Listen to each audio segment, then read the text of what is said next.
This comment is in regard to Guru Jagat, who I covered in a recent video. I had heard this claim before, but I completely forgot to include it in the video, which seems like a major oversight, to not mention that basically her entire teaching platform was bogus.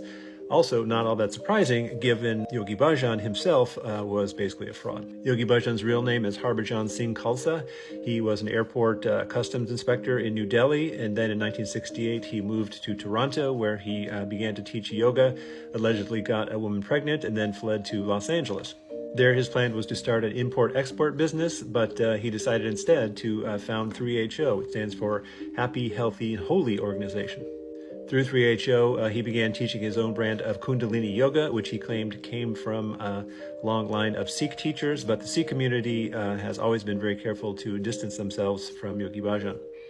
In any case, 3HO grew very quickly, partly because it offered a very accelerated yoga teacher training program that took only 3 weeks, and also because Yogi Bhajan was a very shrewd capitalist who also opened a number of businesses. This included Golden Temple Foods, which controls the Yogi Tea brand that you might have seen, and also Akal Security, a security firm that had ties to the U.S. government and to Immigration and Customs Enforcement, that is ICE.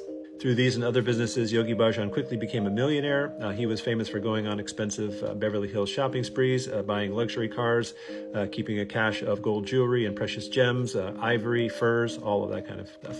Meanwhile, Yogi Bhajan's disciples were expected to eat, sleep, and go to the bathroom in very particular prescribed ways.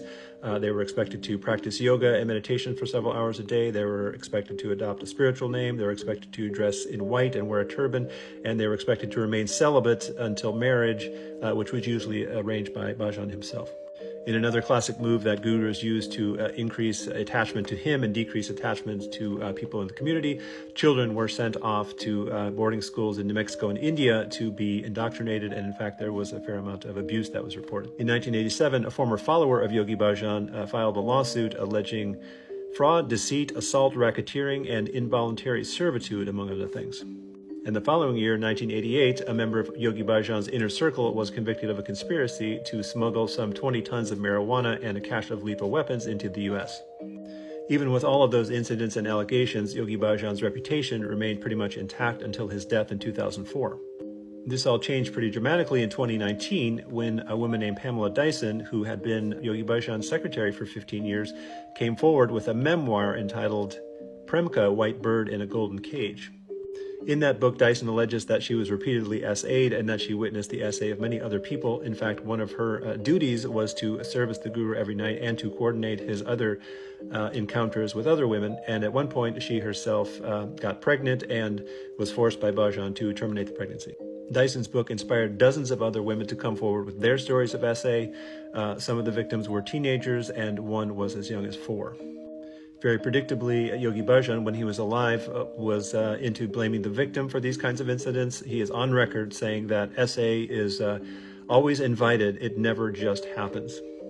Yogi Bhajan was also fond of claiming that his teachings were secret and ancient and had been passed down through a golden chain of teachers that stretched all the way back to antiquity.